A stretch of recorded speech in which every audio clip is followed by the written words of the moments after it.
Good morning. From Lagos, Nigeria, this is Morning Rave. About technology, we all know about the ChatGPT, known as Chat Generative Pre-trained Transformer.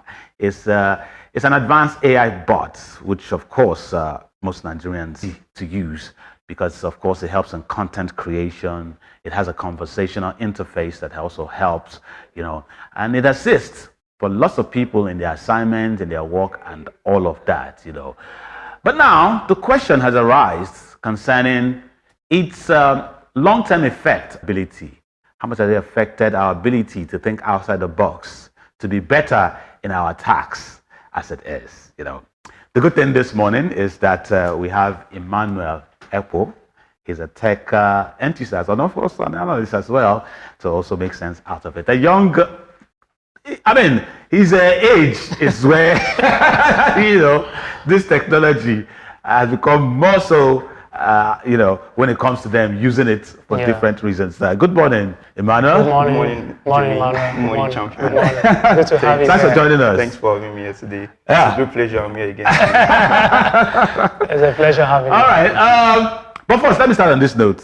The Massachusetts Institute of Technology, as just a couple of months ago, I think in June, came up with a research that discovered that ChatGPT, the use of it, does have an effect on cognitive functioning. One, their research involved students who they gave the task of writing an exam. Now, one set of them were given the AI chatbot, talked about ChatGPT. The other were just handed Google, the normal Google that we use, while the third group were told to just use their brain to write, the essay. At the end of the day, they discovered that the first group that used the ChatGPT had a drop of 42% of cognitive abilities. They found out that they wrote directly. They had no thought process applied to what they wrote, and therefore they felt that it is having an effect on us. Well, Emmanuel, in Nigeria right now, I can remember a report right now from Ipsos and Google, said that about 70% of Nigerians, use AI, and of course, ChatGPT is one of the primary players in all of that. We enjoy it. It's easier to use, and the rest. Do you agree with the MIT that it has affected our cognitive function, and that we can't think? Well, all we need to do is just put everything on ChatGPT. It comes out with results, and that's just it. Yeah, I actually agree with them what the present situation is. But before I delve deep into it, let's just lay some basic foundation of what actually is ChatGPT. So like you rightly said, and I appreciate you for that, that it's called Generative Pre-trained Transformer. Now, the fact that it is generative means it has the ability to create or to copy existing facts and then reprocess it and then give it to you. That is the fact that it is generative. Yeah. It is pre-trained. That means it was made from a accumulation of billions and billions of data that has been put together to come up with that. And it is a transformer because as it keeps going, it keeps getting better. It keeps increasing its knowledge. Now, this is where the problem is. ChatGPT is a large learning model that what it does is it goes on the internet, websites, articles, books, and all form of knowledge that are made available on the internet, gather them together, and then give you an abridged version, give you a summarized version. Now, it is left for you as a student or a prompter behind the ChatGPT to refine, to modify, to amplify whatever has been given to you. So I strongly agree with that analogy. At the same time, I have a personal experience here. When in school, we have, for instance, an exam to write, and then I as a student, let's assume the three of us were all classmates in the same class. Yeah. And then you barely listened in class, but you have in mind that during exam you are going to cheat with ChatGPT. Champion agrees that I will listen a bit in class and then still use ChatGPT. Okay. That while me, I listened in class. One, some things I did not understand. I went back home, asked ChatGPT for some things, and it was able to elaborate. Now, listen carefully. When ChatGPT gives you a response from a prompt, it asks you, do you want me to go further? Yeah. Okay. Now, it's left for you as the person on the other end to say, okay, give me further explanation or further this. Now, I think the problem is we are becoming less smart as a people. Okay. Not that ChatGPT is a problem. Okay. ChatGPT is only trained and produced to think in a specific way. And as it keeps going and getting better by the day, it's going to go to a more advanced model. But in the course of your discussion, I'll let you know about it.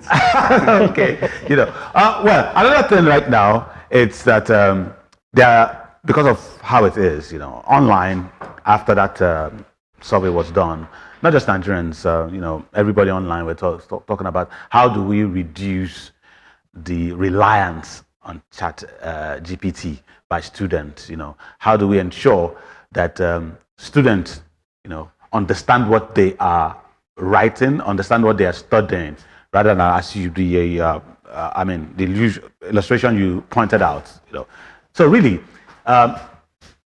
should schools start measuring the way students use this tool in their tasks, in their essays, because that there's a way you can discover that a lot of people used it. It comes up with such an identity, and everybody can say, "Oh no, come on, this is what you used," rather than you're thinking. Even lecturers now, they can easily. Should there be a huge reduction in the way we do it? Should lecturers look at it and feel, "No, we're not accepting this," because this was done. I want you to write with your mind. Let us know exactly what your thoughts are on this, rather than the AI. Unfortunately, I'm sorry, but this is the reality. ChatGPT has come to stay. And whether our lecturers agree or not, ChatGPT has actually come to stay. And with the way it is going, it's going more to a more advanced stage, which is what is called the AGI, Artificial General Intelligence, where ChatGPT will become super intelligent, even more than human. That is now the dead stage and very scary stage of it. Why is it scary? It's scary because if you could remember, I don't know if you are conversant with sci-fi movies. Yeah, but sci-fi movies of before, you could see sci-fi movies of before where, there will be a stage where we have a machine that we can speak to and it can reply to us, and then you can have some kind of conversation. That is the stage where we are in now. Now, the kind of sci-fi movies we see now is a situation where we have machines relate with human beings at the same time, now able to learn over time independently and become superior over the human. Now, as it stands right now, scientists, researchers are currently seeing ways in which AGI can come into actualization. And as it stands now, there are projections that by 2027, 2028 upward, we're going to have AGI a realization in this country.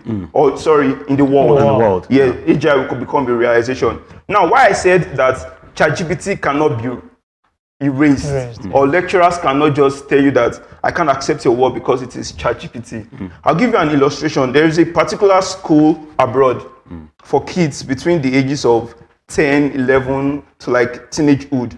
Now you see these kids in a particular day, they just have class for 2 hours. 2 hours. Let's use an analogy that presently in Nigeria, students have classes or they are in the school environment for 8 hours. Averagely, they are in school for 8 hours. Now, this school was able to just provide 2 hours for active learning. What is teaching them? AI.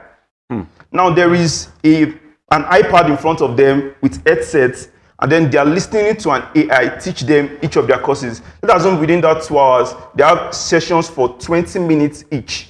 So you're having like 6 sessions. Now, you're also having 20 minutes of Learning. Quick learning. And it's called, I think it's called gamify. Okay. So they use games to teach students for just 2 hours. Now, what happens to the rest of those 6 hours within those 8 hours frame? The rest 6 hours is where you get to learn workshops, practical applications, collaborations, and then you have what is called passion thinking, where they allow students to go outside, go and meet people and pitch ideas to them, and see how they can be rejected. AI cannot teach you that. AI cannot teach you that. So yes, AI has its place, and also human interaction has its place. So outrightly, ChatGPT cannot. With all of that you described, in as much as you say humans have their own place in all of this, isn't that being eroded gradually? Yes. You know, that, as you said, in 2030, we might not have teachers anymore. True. You know, we only have these ChatGPT. You and I might not be here again. Yeah, we'll not be here again. And yes, so let's just be factual about that. Isn't that dangerous? Yes, especially when it comes to the employment rate, the labor and the rest, and of course innovation as well, Yeah, I'll yes, it is dangerous per se, but I also want to state it out there that every innovation actually comes with its problems. Even when social media was being introduced or being visioned, people had this same suggestion, this same discussions, this same concerns that will social media not just come and erode our communication as people, our human interaction and the likes. But you and I currently use the social media. So in as much as innovation comes with its problems, it is coming to create more jobs. It's coming to create more opportunities. Okay. So and we need solving to problems as well. And solve more problems easier, faster, and quicker. Now, the solution is that we need to see a way in which we can sync with it, so that it's not a problem of when it comes, we are just left outside of it, or we go extinct. So let's say how we can sync in it. Don't over rely on it. Because as it stands, ChatGPT is learning at a very rapid rate. Faster than we think, and we might not know. That is the dangerous part. Until one day it just goes rogue, and then you just see some kind of outburst of robots misbehaving. Currently, we have humanoid robots that are being made that is being championed by Tesla and the likes. Now you can see that these robots can help you with home chores, help you with doing your dishes, doing your laundry and stuff like that. A time will come here when AGI fully comes into place. Those robots can go rogue on you. So you're saying that those robots might just have a mind of their own. Yes. And the difference between AI and human being is this: AI has what is called a digital brain, or human being have what? A biological brain. Right. So now at this point, the AI is being trained or is developing to become as smart and intelligent as a human. That's when it comes to that point where we have AGI, artificial general intelligence, that the cumulation of the best of knowledge available in this world, the AI can provide it. Okay, Dr. Johnson. Okay, very interesting analysis. Okay, I will take it off from Jung's theory. I know about the cognitive functions. I know we have 4 basic cognitive functions. We have the sensing, we have the intuition, we have thinking and feeling, with extroverted or introverted tendencies. So I'm looking at AI literacy, how the government can come in. And beyond government, what do you think we can do? Because you've given us very wonderful analysis. These cognitive functions are beyond even what this, like you said, there are limitations even to ChatGPT and all of that, all right? That still makes humans superior. How do we get people to know this more beyond what we are doing here today? Okay, this is where it becomes more interesting. So we need people to become smart on their own. So we need individuals ranging from the youngest nursery school students to the biggest entrepreneur or professional that is out there running his own business. You need to be smart on your own. Now, AI came in as an assistant. That is what it should be. Should remain an assistant. An assistant. Not the major. Not the major. I get it. So you should have a prior or basic knowledge of whatever you want to do. You only go to the AI to help you refine. Once it refines, you still have the job of elaborating whatever you do. Now, if, for instance, the 3 of us, for instance, we all should use ChatGPT at this point, and we give it a prompt. Now, if your prompt is not as intellectual as the prompt of Dr. Champion, Okay. we will have diverse responses. Yeah. Okay. And we will see the varying responses. Okay. So now we need to, as a people, be smart. So it still depends on our smartness. Yeah. Depends on how So, smart. okay. Even The the result. AI, even to get to that point of artificial general intelligence, it still needs our smartness. The amount of prompt we give it, the amount of knowledge we infuse into it, we make it smarter. So it still depends on us. Now, the problem is over-reliance. You need to still go back to the point of where you can still do your personal research on your own. You can still, Because that's where the fear is. That's Because what a lot of the people fear- yeah. are, Now, the fear there's is that something there won't be big- research anymore. All you need to do is just, as I said, load it on the ChatGPT, and it get your gives you, and response. that's just it. There'll be less work, personal work from you. So that's where the fear comes in, and that's where they are being worried about it. As you said earlier on, you talked about it going rogue. But if we are the ones infusing, making it smart, feeding it with what we want to feed it, how can it go rogue? And then if it goes rogue, why can't we control it? we can't, at that point, we can't control it. Presently, it's being controlled. Yeah, being At this controlled. point, it is being controlled. Thank God Because it's being there are some controlled. things that you could. Sometimes I like playing on ChatGPT and do some funny things. I can ask him some very crazy questions. Questions, I tell you, I'm not trained to give a response to this question. Okay. So now it will get to a point when it is that's developed Developed fully, fully, and and that is very dead stage. But unfortunately, we can't rule it out. It's going to happen. So you believe that it will go It rogue will go- if we do it will- not, if we don't take our time and actually manage it. That was why there was a time where in the US where all social media CEOs, the likes of Mark Zuckerberg and the likes, had a meeting. Sorry, they were in a court and they were questioned on issues that had to do with privacy concerns, children molestation, and all of Oh, those that was a things. Senate That was the committee. Senate, and all of you that. know, So those are things that could be put in place Place. by various parastatals in order to curb The excesses, the excesses of these things. But whether we like it or not, there is a very high chance that it can go. Well, let's look at Nigeria, because we're in Nigeria, and these days, unfortunately, if you look at the time past and compare it now, we don't have writers. We're not producing Wole Soyinka, another Wole Soyinka. We're not producing another Chino Achebe, and the fear is that if this goes on, who will be the ones that we can refer to as people who in the literary world, and not just only that, even in other sectors as well. There are fears that you might hand a job to somebody who doesn't even know the job properly and rely on all of these things that happen. So, as a country, do you think that we need policies that will curtail on this? That will put, we need technology. We haven't even gone there. Someone said we haven't even gone there. We are still far behind. But then, should we be able to at least put a checkmating tool so that going forward, we don't have what we have seen right now? There's too much reliance on it, especially from students who probably are lazy, don't want to think of themselves. So, wouldn't you agree that there should be something to be done? Yeah, I agree that there is something that could be done, but there is little or no effect to that thing that can be done.